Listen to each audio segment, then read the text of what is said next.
بگو راست آیا تو رستم می؟ بگو راست از تخمه میرمی؟ بهری خدا رستمی؟ نه او یک پهلوان است و من که ترم. پس از خیشتن دان زی چی سر کنیم؟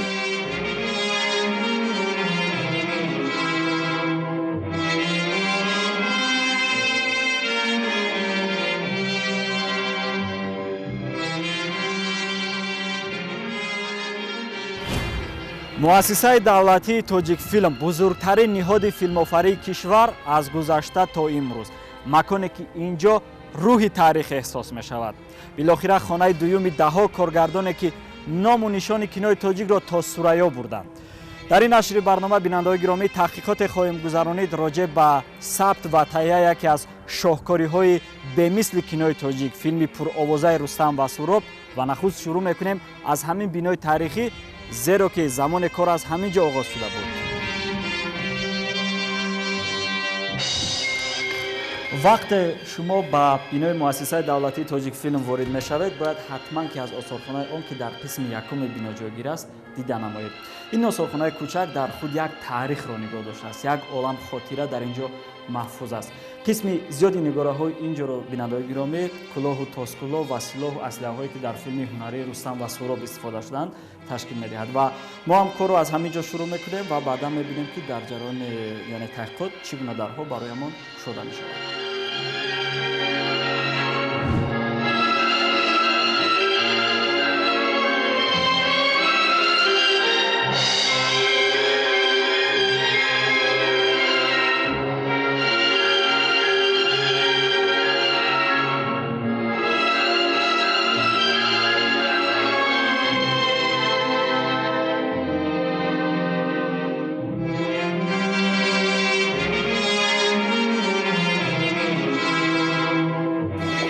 بنالم به درگاهت کردگار، بدین کار این بنده را پاسدار. عدوی است اما همه مهر من بجنبد به شرم آورد چهر من. گمانی برم این نبرد جوان، پوری من بود از خطا الامان.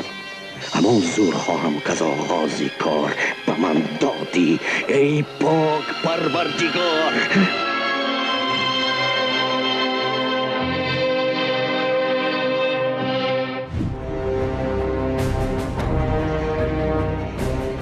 гарон арзиштарин филм дар таърихи кинематографияи тоҷик аз гузашта то имрӯз, лоиҳае ки бори аввал дар таҳияи он анбӯҳи зиёди одамон шурӯъ аз артиши бузург то силоҳу аслиҳаҳои воқеӣ ва калонтарин майдонҳои сабт ба кор бурда шуданд. филме ки таҳияи он барои синамогарони мо алалхусус худи коргардони он Борис Кимёгаров имтиҳони бузург буд.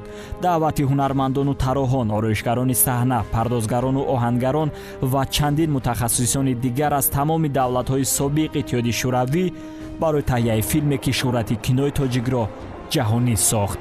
Рустам ва Сухроб, фоҷиаи таърихие аз назми шоҳнома то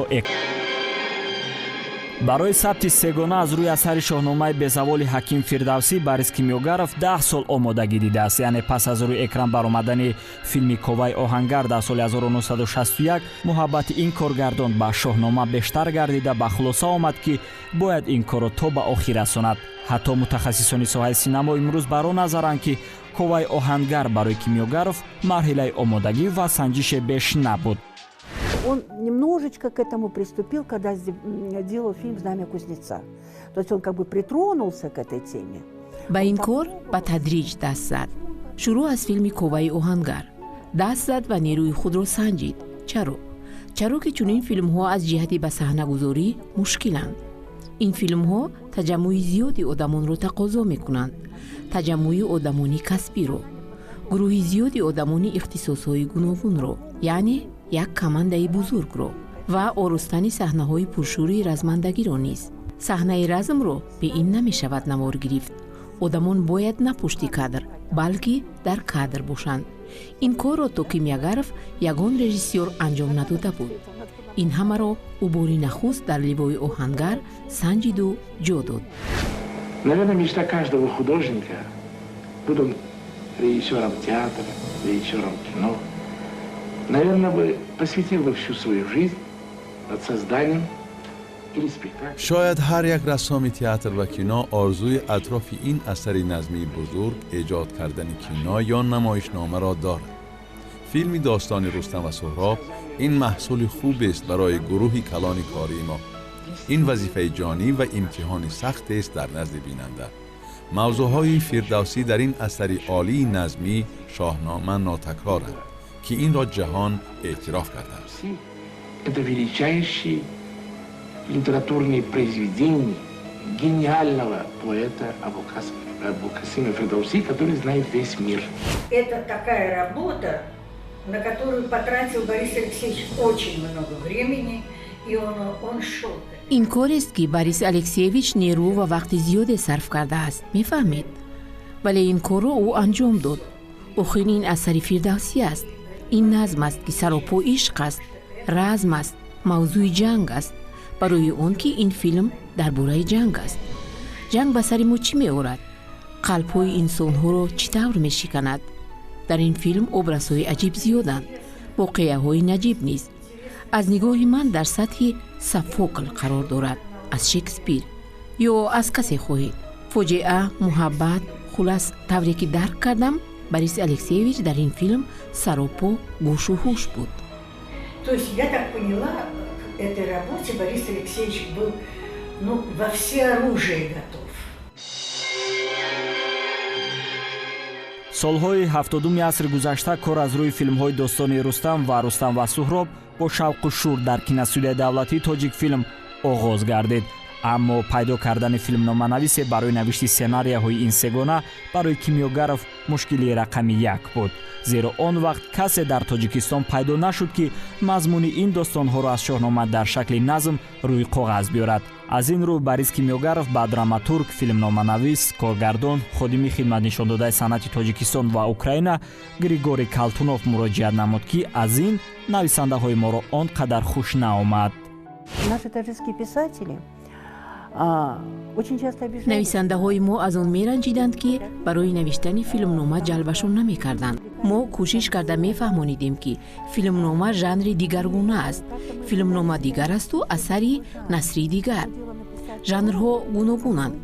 бисёриҳо инро эътироф мекарданд. ҳатто барои театр дигаргуна бояд навишт. намоишномаи театрӣ аз филмнома ба кулли фарқ мекунад. барои ҳамин кимягаров маҷбур буд мутахассисонро даъват намояд, чаро ки он вақт ихтисосмандон дар тоҷикистон набуданд.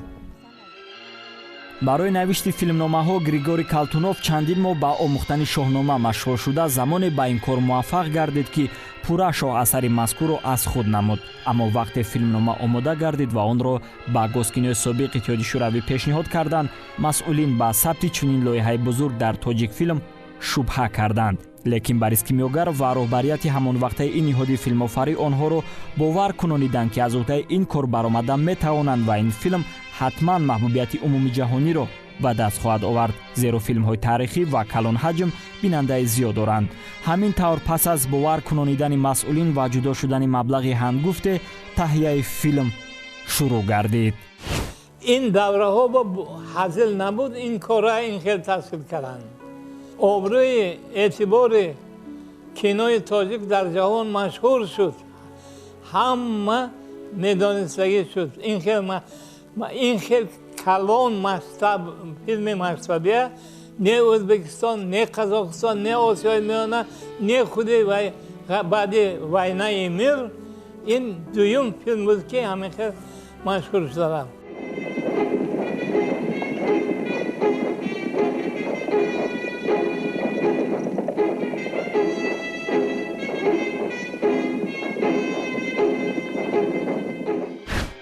аммо қабл аз ин соли 1970 киностудияи давлатии тоҷикфилм баҳри хизматҳои арзанда дар рушди кинои тоҷик, рӯи экран баровардани симои сардафтари адабиёти классик устод Рудакӣ ва чандин шоҳкориҳои беназири дигар 50-солагии борис кимёгаровро бо тантана истиқбол гирифтанд.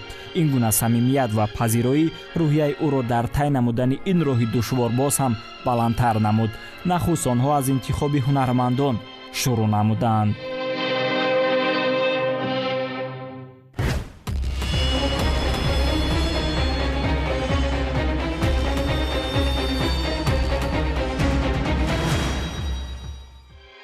интихоби ҳунармандон аввалан аз филми достони рустам оғоз гардид, яъне дар рустам ва сухроб аксари онҳо барои такрори нақшҳояшон дубора баргаштанд. аз ин рӯ назар мекунем ба албоми суратинтихоби филми аввал, зеро ки кор аз ҳамон ҷо шурӯъ гардид.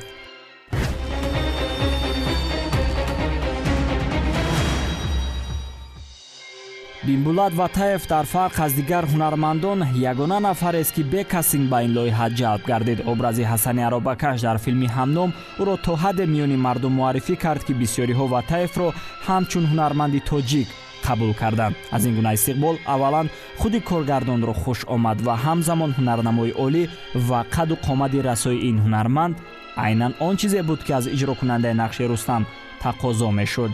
иловатан бибо ватаев яке аз ҳунармандони дӯстдоштаи кимёгаров буд ва ӯ қарор дод ки нақши рустамро дар ин сегона маҳз ӯ иҷро хоҳад кард. дар ҳаёти ман шахсияте ки дар ҷодаи кино дасти маро гирифтааст ин Борис Кимягаров буда. то охири ҳаёт дар филмҳояшон нақш меофаридам. он кас падарвор ба ман дасти кӯмак дароз кард. солҳои 70 бозидани нақши рустам айнан он чизе буд ки бибо ватаев орзу менамуд, зеро барои худро дар назди рақибонаш, хусусан ҳунарманди гурҷистонӣ Нугзар Шария нишон додан ба нақши таърихӣ ниёз дошт. Дело в том, что с ним были очень сильные конкуренты. Один из них был вот Нугзар Шария такой. Тот немножко другой формы был. Бибо был изящнее. Он гап сари ин аст ки рақибони зиёд дошт. яке аз онҳо Нугзар Шариа буд. қаду қоматаш дигаргуна буд. ками қоматаш мавзуну латиф буд. зебо буду зиёитар. мисли ки ҷиддӣ буд, вале хислати меҳрубонияш эҳсос мешуд. ин диққатро ҷалб мекард, хоса коргардонҳоро. чаро ки чунин ҳамоҳангӣ, ҷиддияти қавӣ ва аз дигар ҷониб меҳрубонӣ босалабот буд барои ин нақши баҳодур. ин ҷо баҳодури нерӯманд лозим буд, қавиҷусса. ба ҷуз ӯ касе мувофиқ набуд. А для этой роли он играл богатыря. Там нужно было уже быть в мышцах, быть крупным. И Бибо, как никто другой, подходил к этой роли. Он был его актером. До этого у него был... ӯ актёри писандидааш буд. то ин дам филми хеле олии ҳасани аробакашро дошт ва аллакай дар тоҷикистон ва берун муваффақ гашта буд. ватаевро барои ҳамин интихоб кард. ҳамеша эътимод дошт ки нақши рустамро маҳз ватаев иҷро мекунад. образи рустамро ҳунарманд то ҳадде иҷро намуд ки ҳам аз ҳунару истеъдоди фавқулодаи ӯ ба ваҷд омада иқрор шуданд ки Кимёгаров дар интихобаш иштибоҳ накардааст ва ӯ айнан ҳамон рустамест ки аз шоҳнома сар кашида. ин корнамоӣ ва диловарии ӯро дар майдони сабт ҳамсари ҳунарманд Светлана Норбоева ҳамеша ба фарзандонаш қисса мекард. чу дидам баро чеҳри ӯ, чаро дилбашур омад аз меҳри ӯ. Она рассказывала, насколько он работоспособный. модарам аз нерӯи кории он кас қисса мекардам, то чӣ андоза ба нақш фурӯ мерафтанд. як лаҳзаро қисса карданд аз наворбардории филми Рустам ва Сухроб. барои нишон додани саҳнаи хунрезӣ майдонро лолаи сафед шинониданд, қисми дигарашро лолаи сурх шинониданд, яъне ду майдон. дар майдони лолаҳои сафед ду гурӯҳи ҷангиён ба ҳам омаданд ва пас аз разм лолаҳо ранги хунро гирифтанд. И после битвы тюльпаны окрасились в кровавый цвет. агар қисмати ман диҳад пандатон ма ҷанги дигар ба ҳам мардумон. бояд гуфт ки Рустам ва Сухроб пеш аз рӯи экран баромадан намоишномаи театрӣ буд ва дар фарқ аз филм нақшҳои марказиро дар он ҳунармандони театри лоҳутӣ иҷро менамуданд. аз ҷумла нақши Рустам дар ин намоишнома ба Гурминҷ Завқибеков супорида шуда буд. Мариям Исоева бошад дар образи Таҳмина ҳунарнамоӣ мекард. ҳунарпеша мегӯяд ки пеш аз сабти филмҳо Борис Кимёгаров борҳо ба тамошои намоиши Рустам ва Сухроб меомад. вақте ки ин спектакл мерафт дар толор ҷо набуд. одаму навбат истода барои даромадан ба театр тамошои ҳамин Рустам Сухроб. баъд Борис Алексеевичро ман гуфтам, ин каса пешвоз гирифтан, нӯҳум қатор ба чинондам. баъди спектакл тамом шудан, баъд он кас контролёра мефиристонад ки Мариями Соевая ҷевданитон наздам ба. баъд наздашон фаромадам, ама хел гап зада натонистам, ама хел фикр ба якумин бор ман дидам ки кимиагаров сухан наронда дар фикру хаёлу дар як ҳаяҷони бисёр ҳам калон ва ташвиш. ман гуфтам, Борис Алексеевич, чӣ шуд, шумо ба маъқул нашуд спектакли мо? гуфт, маъқул нашуд, ин гапа гуфта намешавад. ман дар ҳайрат ҳастам ки мо ҳамин қадар асари барҷаста доштаем, мо фирдавсӣ дорем, мо ин қадар асархон нақшҳои барҷаста. ман бехабар будам ба ин дараҷа. акнун гуфт чашми ман кушода шуд. аммо дар экрани кино ӯ қарор дод ҳайати ҳунармандонро тағйир бидиҳад. барои ҳамин Борис Кимиогаров қисми зиёди нақшҳои марказиро ба воситаи кастинг интихоб намуд. большую часть нақшҳои асосиро актёрҳои аз берун даъватшуда офариданд. актёрони театри лоҳутӣ, театри ҷавонон ҳама мутахассисони варзидаанд. ҳамаашон дониши хуб доранд. ҳамаашон саҳнаро дарк мекунанд. Борис Алексеевич онҳоро даъват мекард, аммо танҳо барои нақшҳои дуюм ва сеюм. бубинед, масалан, Рустамро кӣ офарид? актёри Осетин. ин тобиш буд, замони азимҷуссаҳо буд, замони мардони нерӯманду мардони майдон буд. масалан, Кибиридзе Кикоусро офарид. ҳошим Гадоев низ ба ҳамин мувофиқ буд. ҳошими ҷавон ки Сухробро офарид. лекин нақши Сухробро ҳар лаҳза метавонист дар филм дигар нафар иҷро намояд. барои бозидани ин образ ҳунармандони паҳлавонҷӯсаи аз давлатҳои гуногуни собиқ иттиҳоди шӯравӣ миёни ҳам мубориза мебурданд. коргардон дар ин нақш ҳунармандони гурҷистонӣ Иркали Хизанишвили ва Мираб Тавадзе, ҳунарманди ҳамон вақт машҳури синамои Озарбойҷон Ҳоҷи Муроди Азигаров ва чанди дигарро санҷид. аммо билохира нақш насиби Сухроби театр ҳошим Гадоев гардид ки барои ин образ шурӯъ аз саҳнаи театр то экрани синамо муборизаҳои зиёд бурдааст. 12 республика ҳамин роли Сухроба очирад. ман акаҷон монед ман пешки бегарам негуфт. моро гуфтанд ки навонед вая даромадан. рафтам ай сари девор паридам, даромадам, омадам. охирин ҷумла ваъдат мекунам. Борис Алексеевич гуфтам, гуфт, как ты пришел? ман гуфтам ки ҳамин Сухроби буридагӣ рола уже тазӣ кардӣ, ана ҳамин ҷо ҳозир гӯштир мегирем, мерем ипподром, найза мегирем, шамшер мегирем, панасташро мезанем. актёр расписка тия. мурдам ҷавобгар нешкаст. ман дута расписка метиям. сета Сухроб, якта ай Осета, якта груз, якта арман намедонам ки буд. ҳар як хат ина китвон қадарӣ. ман гуфт қатиб мегирам, гуфт намедонам кадом миллат буд. пеши кимиягара ним секунд ба задамаш беҳуш. бо кадомша гуфт кандидатор? инаш гуфт. ман гуфтам, рафтем ипподром. аст тетон, найза. дута се тегаш отказ кард. ай болои аст як даст фақат гирифта партофтмаш. хати найзаш.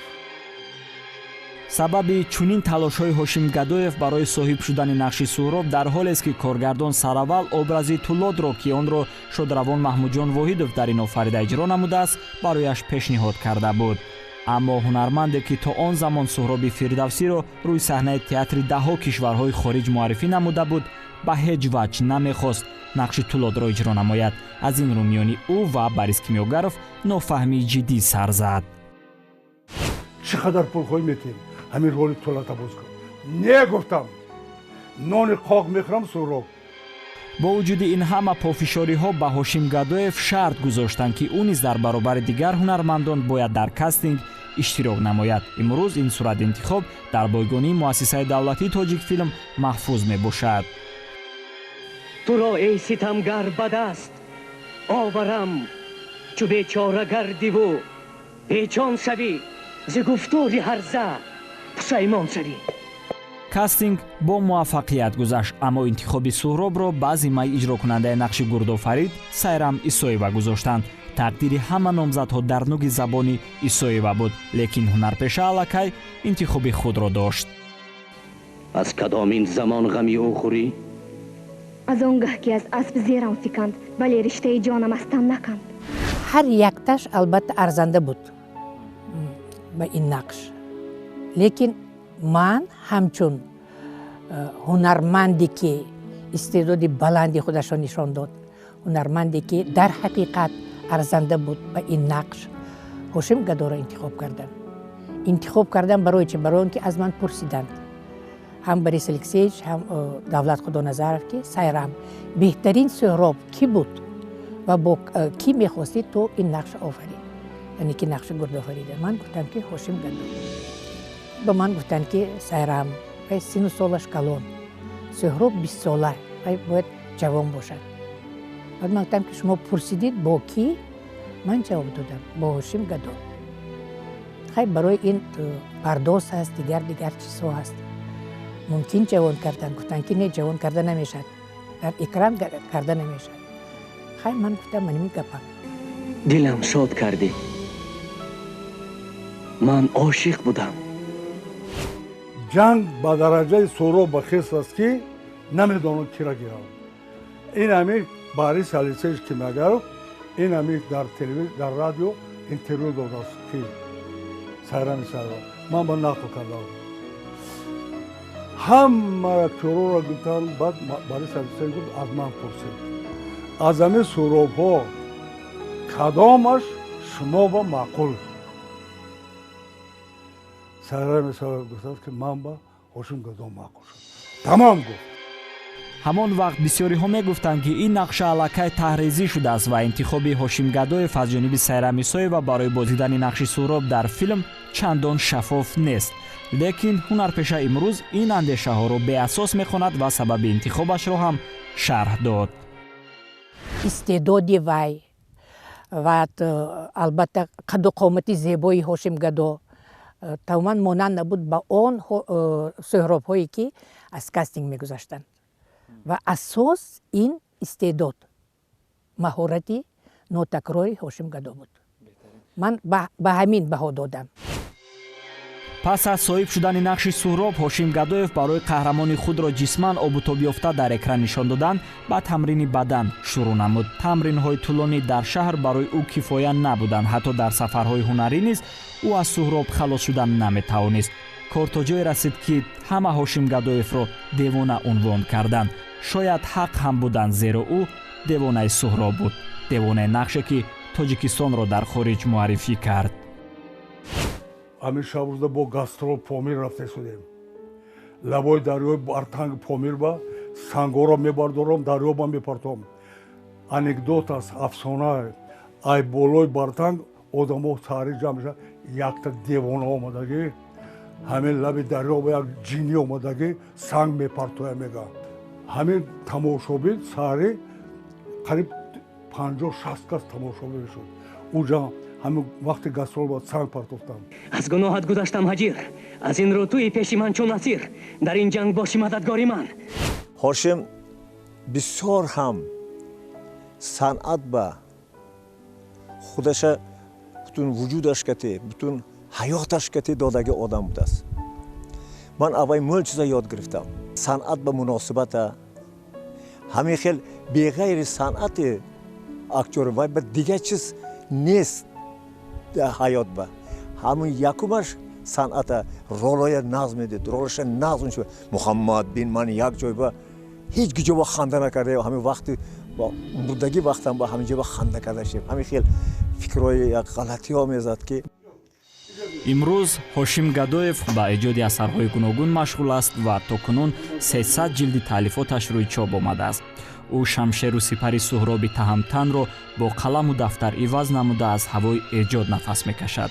ҳошим гадоев аз зумраи шахсиятҳоест ки нақшҳои офаридааш дар синамои дохилу хориҷ ва таълифоти беназираш номи ӯро ҳамеша ҷовидон нигоҳ медоранд. хушдолем ки бевосита худи устод китобҳои гуногуни хешро барои гурӯҳи эҷодӣ мо ҳадия намуданд ки ин ифтихори ҳар яки мост.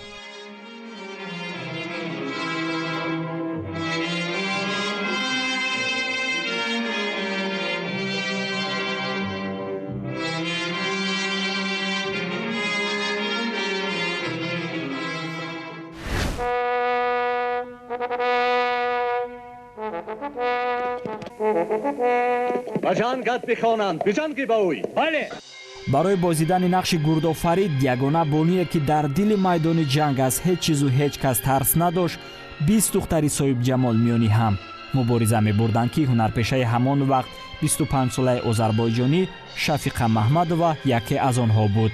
аммо ҳеҷ кадоме дар баробари бонуи гесудароз ҳунарпешаи аллакай дар он вақт машҳури филмҳои тоҷикиву узбекӣ духтаре бо чашмони оҳумонанд ва зебосанами дили ҳазорҳо ошиқи шайдо Сайрам Исоева истодагарӣ карда натавонистанд. ин сифатҳоро дар ҳамон вақт ба ҷуз худи ҳунарпеша ҳама қоил буданд. вақте ки ман ба майдони кастинг омадам ва духтарҳои соҳибҷамола дида рости гап тарбуз аз бағалам афтид. ба апам гуфтам ки ман иштирок намекунам барои он ки ин соҳибҷамолҳои аз ким ҷамъ карданд ман сазовори ин нақш не ман ба монанди онҳо зебосанам не. баъд ман гуфтам ки Сайрам ту бин худи намуди ту худи ҷозибаи ту худи ҷасурии ту ин аллакай гурдофарид аст. баъд ту тоҷик духтар ҳастӣ. ин симоя бояд духтари тоҷик офарад. гуфта анамин суханҳоя гуфтаму вай шердил шуду пас аз ин аллакай бо дигар назару дигар фикр рафт. ҳамин гапи апам буд. ман чорум ба шумур чорум гурдофарид ки аз кастинг мегузаштам яъне ки кинопроба медодам ва Борис Алексеевич баъд аз кинопроба гуфтанд ки Сайрам то аввалин ва охирин гурдофариди ман. рости гап ман нафаҳмидам гапашонро. ман гуфтам ки майлаш. баъд рӯзи дигар вақте ки ба кастинг омадам аллакай дар майдон ҳеҷ кас набуд ғайр аз Сӯҳробҳо. баъд Борис Алексеевич гуфт ки Сайрам ҳанин 16 Сӯҳроб бо 16 Сӯҳроб ту кинопроба мегузаронӣ. барои соҳиб шудани нақши гурдофарид фақат аз кастинг гузаштан ҳанӯз анҷоми кор набуд. иҷрокунандаи ин образро мебоист тамоми талаботе ки аз қаҳрамонаш тақозо карда мешавад ба хубӣ анҷом дода тавонад. шурӯъ аз ҷанги танбатан то найзакашиву шамшерҷанг ва ласопартоиву асптозӣ. аммо хушбахтона ҳунарпешаи мо аллакай бо ин чизҳо ошно буд, зеро аз хурдӣ дар муҳити гурдофарид ба воя расидааст. яъне тахту тоз ва чолокии қаҳрамонаш барои ӯ бегона набуд. ману Сайрам тамоми намуди варзиш ба иштирок мекардем. ҳатто бачаҳо кати футбол мезадем. волейболу ин давидану ҳамаш ба мо дар мадди аввал будем ва хусусан аз ҷои баланд паридан ба об. ҳамонам бачаҳо ҷуръат намекарданд, лекин мо мерафтем мегуфтем ки не, мо аз бачаҳо зӯртар ҳастем. ҳану хеле як хислати бисёр ҷасуронаи ҳамин вай доштем. ин айни муддао буду, лекин ҳамаи ин чиз дар болои асп. ман ин мушкилӣ дошт. ҳоло он ки ман аспро ронда наметавонистам, лекин орзу мекардам ки як бор ба монанди падари бузургворам ба болои асп шинам. зеро падарам солҳои охир раиси колхоз буданд ва бо асп меомаданду аспашонро ба дарахти бед баста ба хона медаромаданд ва муддаро кӯшиш мекардем ки ба болои асп баромада як илошкара шинем. баъд падарам мегуфтанд ки нашинитон шумо духтар бача мумкин не шумо ва нишастан болои асп. мегуфтем ки майлиш дадаҷон ҳамто дадом даромада авқота мехӯрдану ғанабча мекарданд. мо ҳамун байни ғанабча болои асп ғанабча мекардиму болои асп мешиштем. янамин баъд гуфтам ки оҳо ин орзуи ман ҷомаи амал мепешад. ман аспроние ёд мегирам.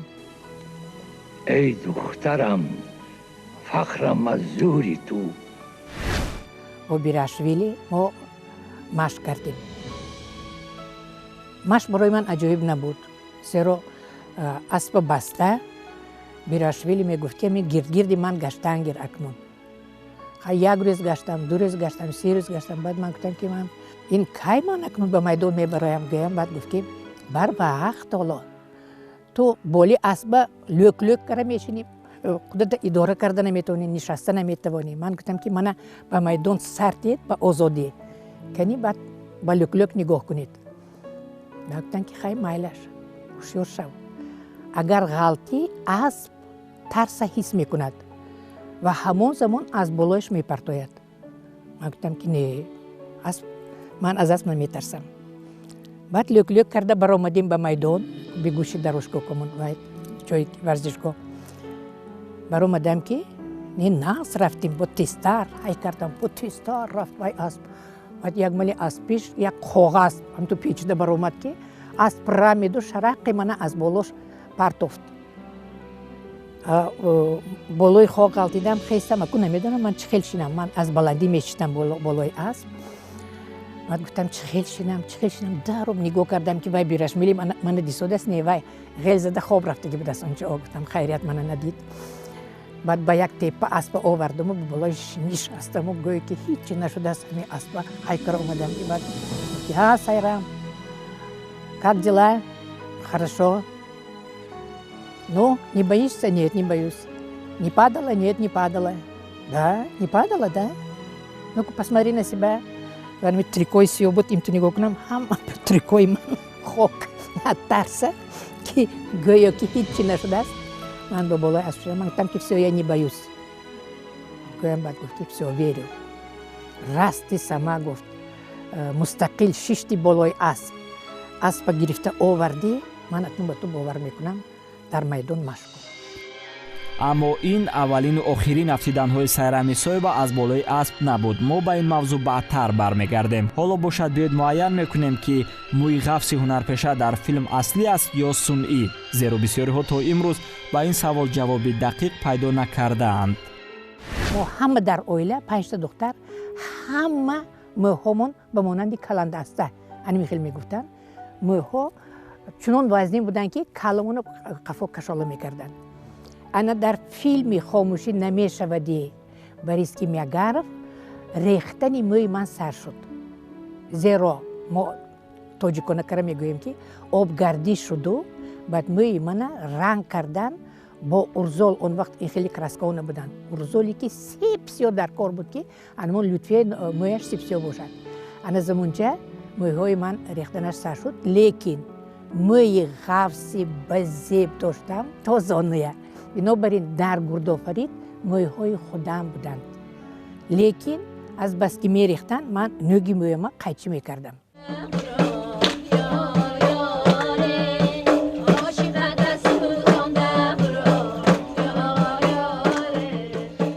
айни замон сайрами соҳиба дар баробари вазифаи роҳбари бадеӣ ансамбли этнографии бибиҳои назди раёсати фарҳанги вилояти суғдро бар ӯҳда доштанд, ҳамзамон устоди саҳна ва таҳиягари намоишномаҳои театрӣ дар театри давлатии мусиқӣ масакавӣ ба номи камоли хуҷандӣ шаҳри хуҷанд мебошанд. ҳунарпеша кӯшиш мекунад ки таҷрибаи бои андӯхтаашро имрӯз ба шогирдон қисмат намояд ва дар рӯи саҳна овардани мутахассисони ҳирфаи театру синемо саҳми назаррас гузорад. ин аст ки имрӯз чеҳра ва номи эшон зинадиҳандаи гӯшаи шаҳрвандони ифтихории шаҳри хуҷанд мебошад.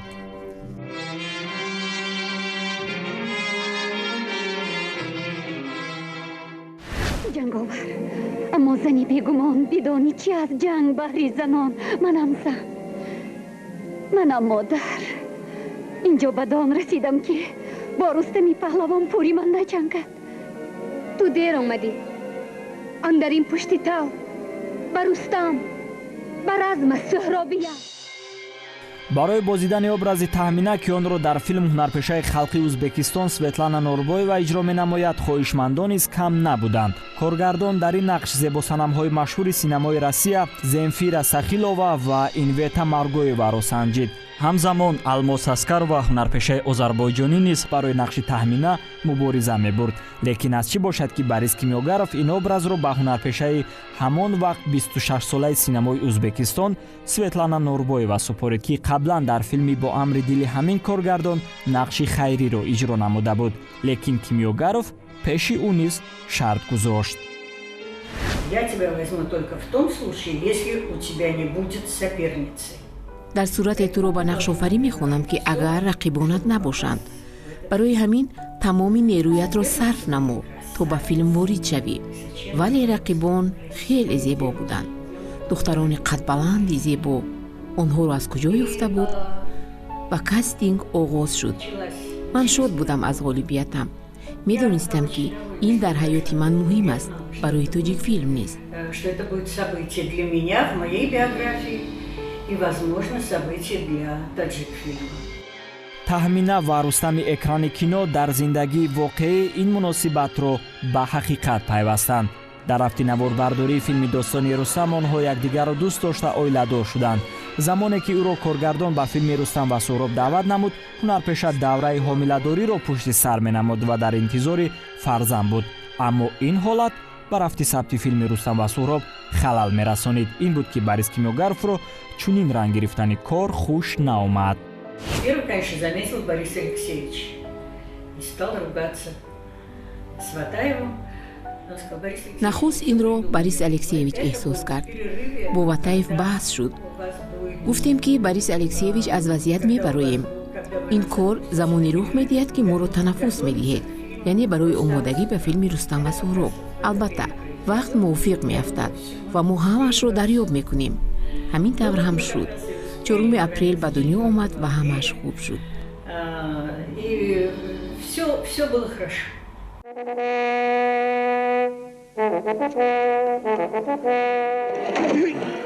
дар нақши ҳаҷир бародари Гурдофарид низ ҳунармандони зиёде аз Ӯзбекистон, Озарбойҷон, Арманистон ва Гурҷистон бо ҳам рақобат намуданд, ки аз миёни онҳо Борис Кимёгаров ҳунарманди ӯзбекистонии Муҳаммад Рафиқовро интихоб намуд.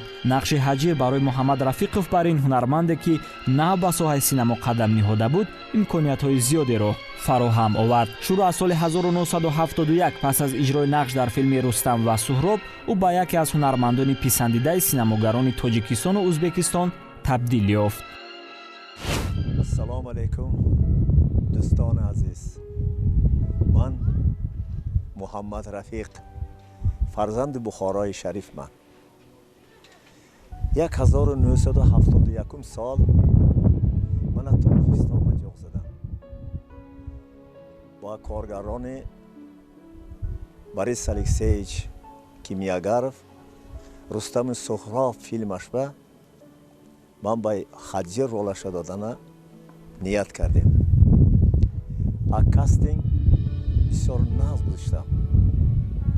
همین خیلی وای کردن که کیمیاگرов بوریس الکسیویچ اما بسیار راضی شده گفتن که اکنون این سفر ҳама филмҳои ман ба ту мешид. ҳамин тавр ҳам шуд. Борис Кимёгаров Муҳаммад Рафиқовро боз барои нақшофарӣ ба филмҳои достони Сиёвуш дар соли 1976 ва Одам пӯсташро иваз мекунад дар соли 1979 даъват намуд. бояд гуфт ки соли 1966, яъне 4 сол қабл аз наворбардории филми Рустам ва Сухроб, Муҳаммад Рафиқов ва Сайрам Исоева дар филми Лаклакои сафед истеҳсоли Ӯзбекфилм нақши зану шавҳарро иҷро намуданд. яъне барои Сайрам Исоева ин чеҳра аллакай бегона набуд. қабул кардам, узрат раҳо кун. бидон ҳардумон сӯи як мақсади равонем, аммо ба ҳар меҳнате ман аз разми Сухроб Рустам ба дилбасе тарс дорам. гузаштан аз кастинг барои чунин як лоиҳаи бузург ҳатмӣ буд ва дилхоҳ ҳунарманд новобаста аз мавқеъ ва кишвар бояд дар кино проба иштирок мекард. маҳз чунин ҷиддият ва муносибат ба кор буд ки филми Рустам ва Сухроб беҳтарин ҳунармандони дохилу хориҷро ба ҳам овард. ҳамин тавр пас аз иштирок дар кастинг Отар Кобиридзе ҳунарманди гурҷистонӣ дар нақши Шоҳковус, Олим Хоҷаев аз Ӯзбекистон дар нақши Шоир, Разоқ Ҳамроев дар нақши Ҳумон, ҳунарманди гурҷистонӣ Гиви Тохадзе дар нақши Афросиёб ба ин лоиҳа ҷалб гардиданд. аз ҳунармандони ватанӣ бошад образи Тулот ба Маҳмуҷон Воҳидов, нақши Жандаразм ба Гурминҷ Завқибеков, образи Гаждиҳам ба Абдусалом Раҳимов супорида шуданд. миёни ин ҳама ҳунармандон ягона нафаре ки зикри номаш дар шоҳнома намеравад образи Тулот аст ки онро тавре болотар гуфтем Маҳмуҷон Воҳидов иҷро намудааст. ҷой додани нақши мазкур дар ин лоиҳа идеяи муаллиф ва коргардони филм будааст. Почему он это делает? Потому что он из Фердоуси вытащил вот для себя, то есть у него там много идей, да, много мыслей, а он вынес одну главную мысль, которую пронес через все свою... چرا این کار را کرد؟ او از فردوسی معنای اساسی را گرفت.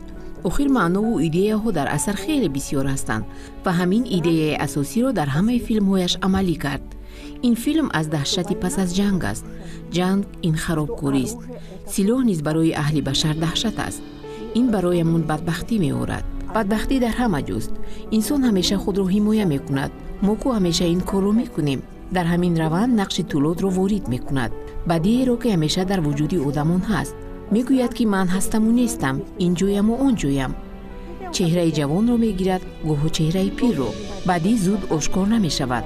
آن را نه همه وقت درک می کنیم. برای کیمیاگر مهم است که نکویی را در مقابل بدی بگذارد. این ابراز چنان نوارگیری شده است که باورت نمی آید که این در اثر نیست. این نقش نهایت طبیعی برآمد. نهایت ما نقش خوبی را در اجرای محموجون واحدوف می بینیم. این معنا و مقصد را به بیننده رسانید. برای همین فیلم امروز نیز مؤثر است. محض امروز. خود را بکشتی بجای پسر، تو را کردم آگاه از این خطر و از این طالع بعد. تو اینجایی؟ من اینجا ولی هم نه اینجاستم. ایان سینه کمکین تو. یلا رستما، خود به خود روشن است. تو خود را بکشتی نه جرمی من است. замоне ки кор аз рӯи ин лоиҳа ҷараён дошт дар киностудияи тоҷик филм сабти филми дигаре бо номи қиссаи зиндони павяк низ шурӯъ шуда буд. Борис Кимёгаров рӯзе дар сабти ин филм иштирок намуд ва аз он ҷо ду гулдухтари зебои дигарро низ ба филмаш даъват кард ки Дилбар Умарова яке аз онҳо буд. вақте ки тамом шуд ба наворгирӣ, моро ману Гулсараро Борис Алексеевич ба наздашон таклиф кардану гуфтанд ки духтаракони хушрӯй, ман шумоёнро ба филми худ таклиф мекунам. ба филми Рустаму Сухроб. Дилбарҷон ту нақши маъшуқаро мебозӣ, Гулсараҷон бошад нақши модарро мебозад. ва мо албатта хеле хурсанд шудем.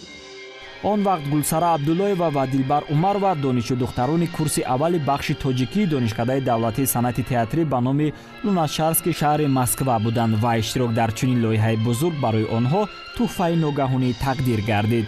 образҳои офаридаи Дилбар Умарова ва Гулсара Абдуллоеваро дар қисми аввали филм, яъне достони Рустам мушоҳида кардан мумкин аст. дар Рустам ва Сухроб бошад онҳоро дар саҳнаҳои умумӣ ба кор бурдаанд.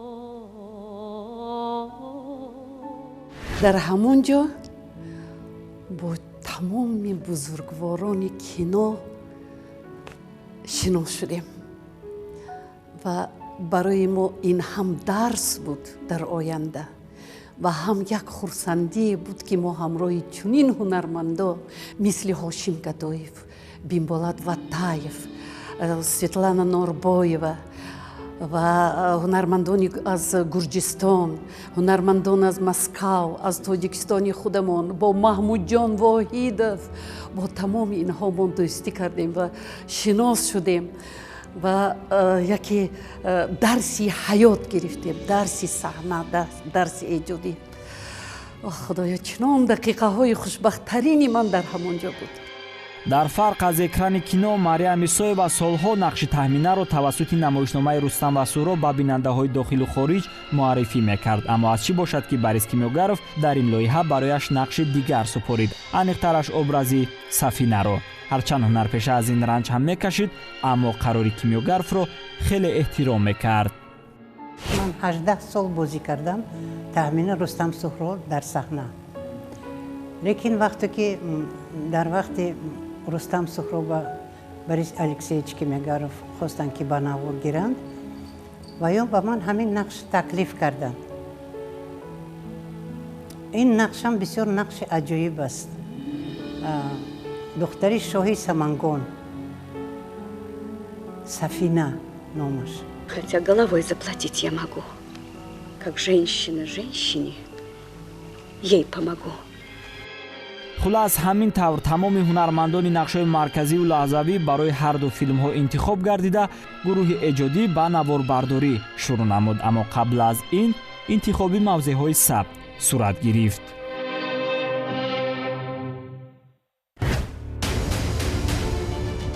дар қисмати дуввум тамошо хоҳед кард.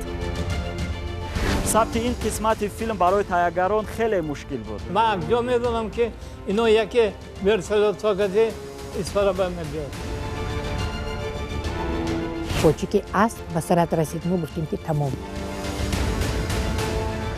устод ин дар филмнома омода буд ки ҳамин саҳна бояд ҳамин гуна сабт шавад ё ки идеяш тарафи наворбардорӣ пайдо шуд? мо ҷоязе рафтем дар монодра монда ай тамошои халқ. зиёда аз 50 сол ин ҷониби макон ҳамчун қабри Сухроб эътироф мешавад ва мардум ба он хеле арт мегузоранд.